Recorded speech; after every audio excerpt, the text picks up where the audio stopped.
Women report what are called soft addictions. We're not talking about drugs or alcohol, but we're talking about shopping for clothes that you don't need, watching the same movies over and over again. Are they living or a way of avoiding life? Well, you're going to hear from author and life coach Judith Wright, who says that they can be very serious, and most of us have them, and she can help. She's written a new book about breaking the chains of what she calls soft addictions, and here are 3 women who share their stories. The woman on this videotape is an addict, but Ella's addiction is not what most of us consider typical. I have over 100 pairs of shoes. I have 118 pairs. And what I do is I scatter them so it doesn't look like I have a lot. And I keep that from my husband so he doesn't know how many I have. For me, I tend to buy shoes, and I'll buy about 4 or 5 at a time when I'm upset, when I want to feel better about myself. It's called soft addiction, seemingly harmless habits that escalate into overwhelming obsessions like shopping, exercising, beautifying. For Holly, it's constantly coloring her hair. And lately I've been coloring my hair to match my clothing, or buying clothes more specifically to match my hair color. And the reason I do it is to get attention. I don't feel as though I'm enough. So I do it to be seen and to get noticed. For Christina, watching the same movies over and over and over again. I have about 5 or 6 movies that I'd say I've watched some of them over 30 times. One I've watched at least 50 times. The thing that I want most, which is to feel connected to my husband and to my daughter. And I guess I feel a lot of regret that there are a lot of moments that I've missed, and that like hours and hours of my life that I've missed out on, that I could have been closer to them. And Ella, Holly, and Christina join us now, and I'm struck by how many of you watch this with tears in your eyes. Still, Christina. And of course, we're also joined by Dr. Wright. I want to begin because a lot of people think these are quirks. These aren't really addictions, but you're saying that they rise to the level of something that can destroy your life. Well, they do. They appear seemingly harmless, but these are habits that actually, when overdone, rob you. They take your time, they cost money, they numb your feelings, they zap your energy, mute your consciousness, and they actually keep you from living the greater lives of meaning and satisfaction. And just as hard to resist in some ways as other kinds of addiction. So I want to start, Ella, and talk a little bit, if I can, about your shoes and hiding them from your husband. You say you hid them so much you didn't even know where they were. Yeah, they were in 3 different places. I also have some in the attic, so I half the time can't find my shoes. It's upsetting. And I'll move over, if I can, to Christina, because you weren't just watching the movies, but you were watching them over and over again to the point, is this right, 10 hours on the weekends? On the weekend.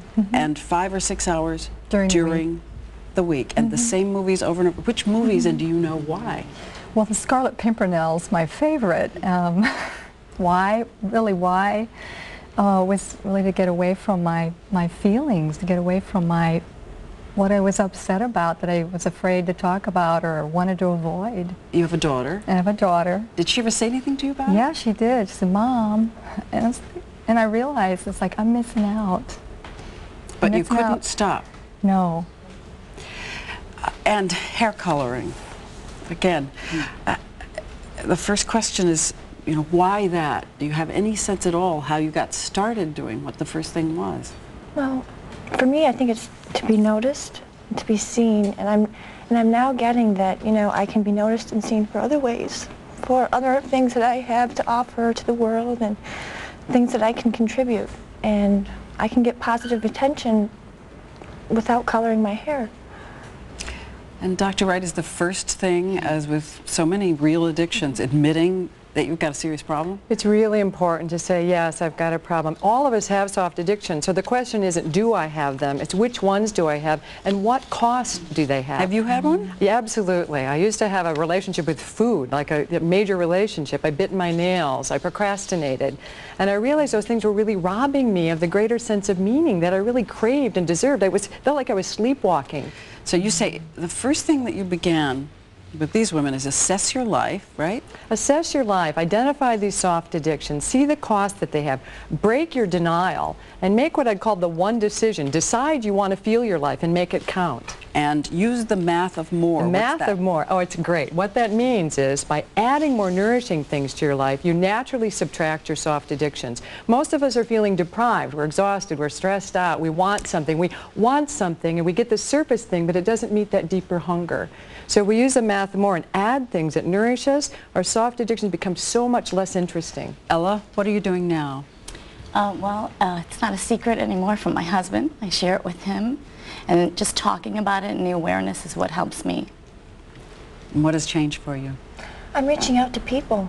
I'm connecting more with others, and I'm getting my needs met in other ways.